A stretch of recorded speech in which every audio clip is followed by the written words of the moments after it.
What have you broken in the past? Breakage isn't always bad. In fact, breaking things, including yourself, is completely okay when the experience leads to something better. This is How I Broke That. Hi, Breakers. We're here for part one of our three-part series interviewing the great Delbert McClinton, breaker of the music industry, racial barriers, and so much more. Delbert has earned himself a list of impressive stats over the many years, including 4 Grammy Awards, 25 albums recorded, chart hits in 4 genres, blues, country, rock, and pop, 63 years spent recording and touring, performances alongside the Beatles, Bruce Channel, Tanya Tucker, and other huge music names. Tune in as we set the stage for breakage by hearing about Delbert's modest upbringing, his inspiration, and his very early music career. Welcome to How I Broke That. Thank you for joining me. No, my pleasure. Yeah, my pleasure. We will get into where I actually am, because we know between me and you and your wife and my wife, you know, how we got to this house, but we'll get into that later. That's a little teaser on where I am in Mexico. The show is about breaking shit, okay? But before we get into breaking shit, I want to talk about how you made it. And in our pre-show interview, you talked to me about a time where you walked into a house, your house, and heard and saw a guitar live. And can you bring us back to that time in Texas? Well, I came home I was in junior high school. And I came home from school one day. We lived in a shotgun duplex. And when I walked in the front door, I heard somebody singing a Hank Williams song and playing a guitar live in my house, which was astounding. It was the only other live music I'd heard was when I was a kid, too young to stay at home. My parents would take me to they'd square dance every Wednesday night. Mm-hmm. The square dance always had a live band. I'd sit there all night and marvel at the band. So other than that, I'd never really heard anybody, a live person, performing up close. So you walk into that house, and what happened? I'd seen some. Huh? So you walk into that house, and what happens? Well, I walked into the house, and I immediately just dropped everything I had. And there was the living room, a dining room, which we used as a bedroom because I had 2 brothers, then the kitchen, and then the dining nook, or whatever you want to call it. So they were all just, one room, shotgun style right behind it. Anyway, there was a guy named Ray Harden, a friend of my oldest brother. He was oil field. He was a wildcatter, and he was sitting in our floor between the kitchen and the dining nook. It was an arched entranceway, no doors, just arched. And Ray Harden was sitting down there on the floor, leaning back against that archway with his feet up on the other side of the archway. Big old tall boy. And I came in there, and he was singing a Hank Williams song, and it fascinated me to no end. And I forgot to tell you this the other day. He had a nice little Martin guitar, and it had a hole in it about the size of your fist. And after I'd been in there for a little while and met him, and I was just awestruck, and I said, "What happened there?" Pointed to the hole in his guitar. He said, "Oh, I stepped on it when I was drunk." And I thought that was the coolest thing I'd ever heard in my life. And he became a hero. It still is. But that's the only time I ever remember Ray Harden coming over and playing. only time. But my other brother had another friend that played guitar, and he came around more often, and he's the one that I learned E, A, and B from. So So these guys, they're coming into your shotgun house and they're showing you how to play guitar. And yeah. how old were you at that point? Well, I was probably in the 8th or ninth grade. Okay, so you're in the eighth or That'd be ninth grade. about 15, I guess. You're in the eighth or ninth Thereabouts. grade, and one of the, one of the threads between all the people that we talk to on this show is that maybe it's around the eighth or ninth grade, but sometime early in their lives, they realize what their passion is. And was that when you realized that your passion was going to be music, whether you liked it or not? Well, I don't know if I realized it, but it certainly was the case. There were so many things going on. I was not a good student. My parents were not educated people. Neither one of them went to school. I mean, other than preschool, they all had to work by the time they're big enough to work. They were both came from big families. My brother had 5 brothers and 2 sisters, and my mother had, God, I don't know how many sisters. Anyway, it was a bunch of people, and none of us, I say us, them, me, uh, they'd start working when they were preteens. Mm-hmm. Cotton country up there, plus farmers, and it was well, I was born in 1940. So the first 10 years of my life, I can measure by the music of the 40s, the war years. And I loved it. And today it is still my favorite music to listen to. And when I turn my radio or to listen, if I want to listen to music, I put it on 40s Junction Cool. on, what do you call it? What was it called? Sirius Radio. All right. Is that Wendy? I listen. Yeah. All right. She's over there. We'll talk about her, of course. So maybe that's the first thing that you broke, okay? Which was education. Well, I would say I broke through. You broke through, okay? I broke through because I already just loved music.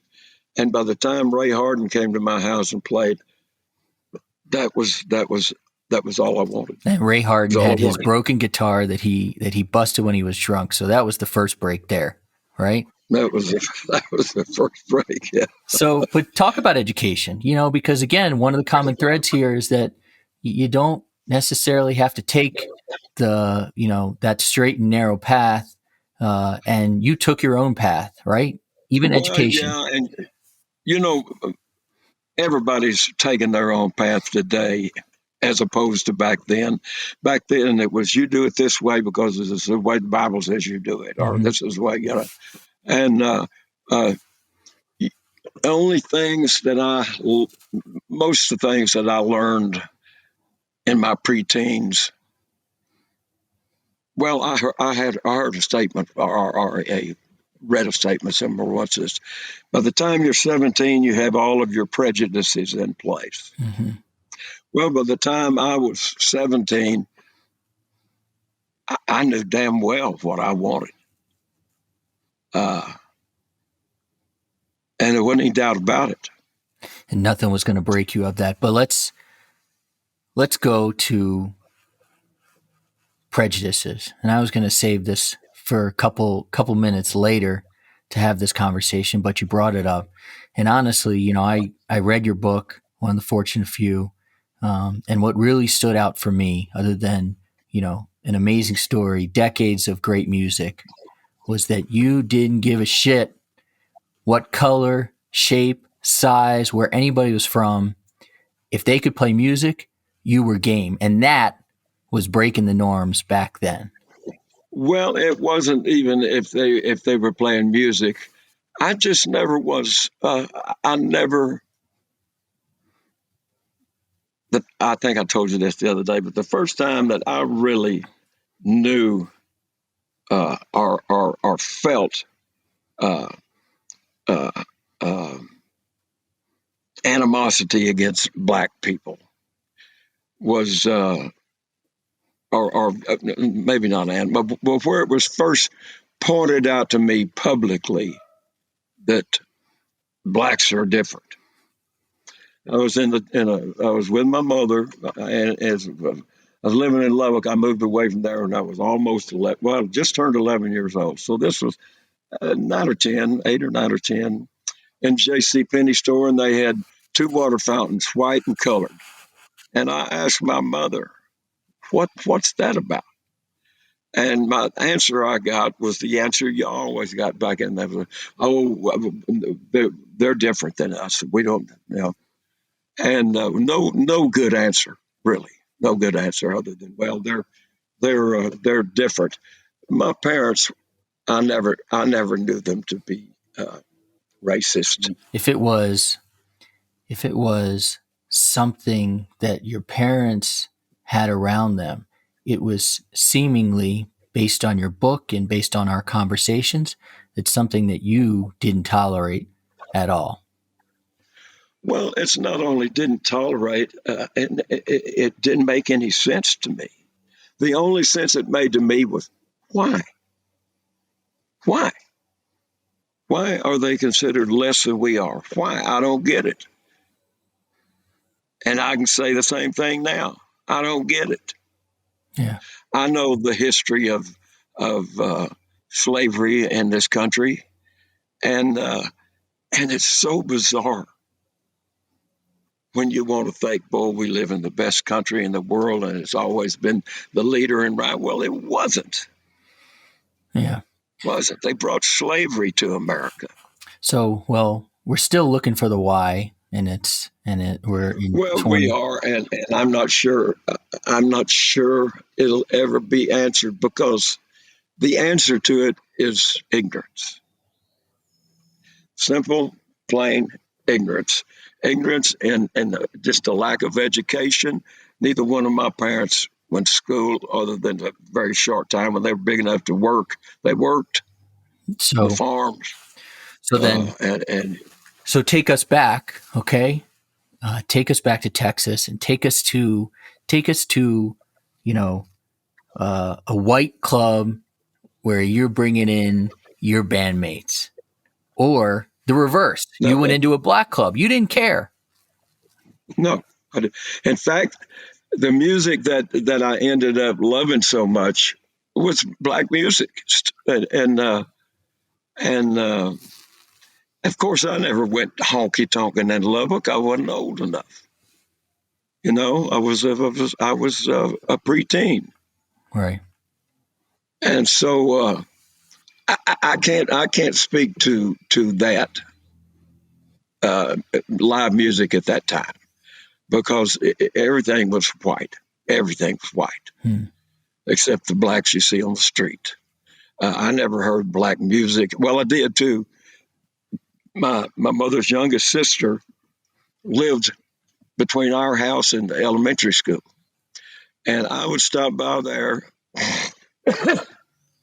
sometime after school, because she had back then what they called race records, Charles Brown and the like. Hmm. God, I can't pull out any more names right now, but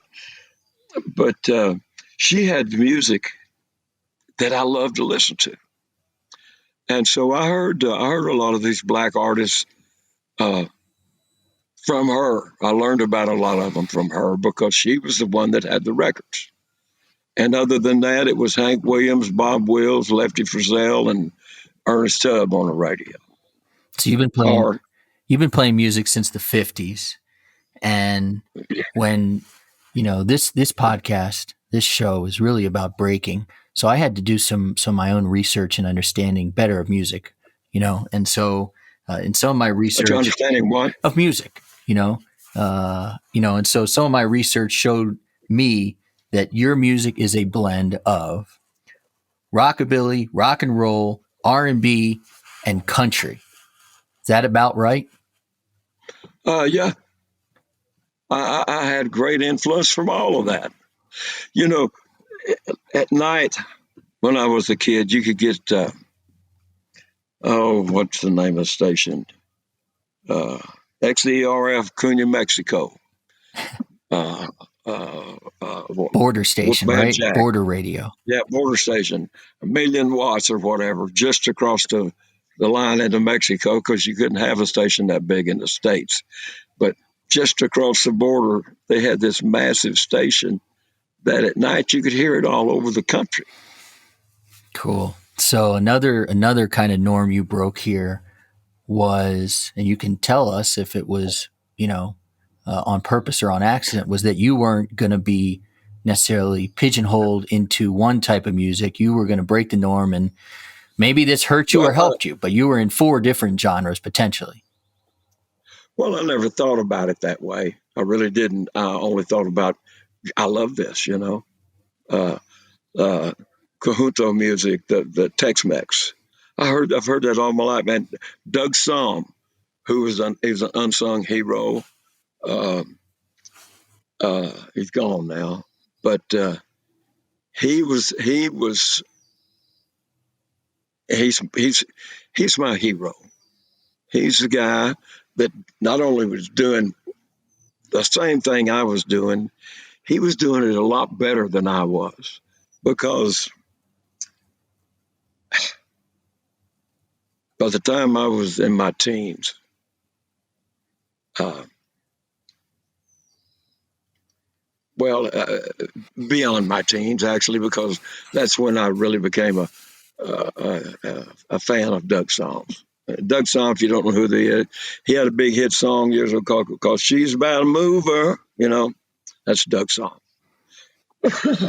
And Doug played the best blues guitar in the world. He played fiddle, played steel guitar, and sang his ass off. And the Beatles were big fans of his. Uh, but he never broke, never really broke through and got out. Yeah. And as a matter of fact, there was a tribute record to him several years ago that I was asked to perform on. Different people doing Doug songs, and I did "Texas Me," which pretty much says where he was at the time with it. I can relate to. The lines are I left my home in Texas, headed for the Frisco Bay. Uh, I don't know, but I can't remember the words right now. I've traveled a lot, had a lot of hard times and troubles along the way. Now I'm up in Sausalito, wondering where I ought to be. And I wonder what happened to the man inside, the real old Texas me. So that's the song I did. Yeah. And anyway, we got a really good take on it. Sounds really good. So Doug Somm, that's the guy. He showed me that a white guy could do it, I guess, because when I heard him doing it, my mojo went up about 40%. Thanks for listening. Next time on How I Broke That. Wow. Even the earliest years of Delbert McClinton's career were filled with opportunities to break for the better. Listen, this episode is one of 3, and up next, Delbert's going to tell us all about touring England alongside the Beatles. It's a breakage-filled story you won't want to miss.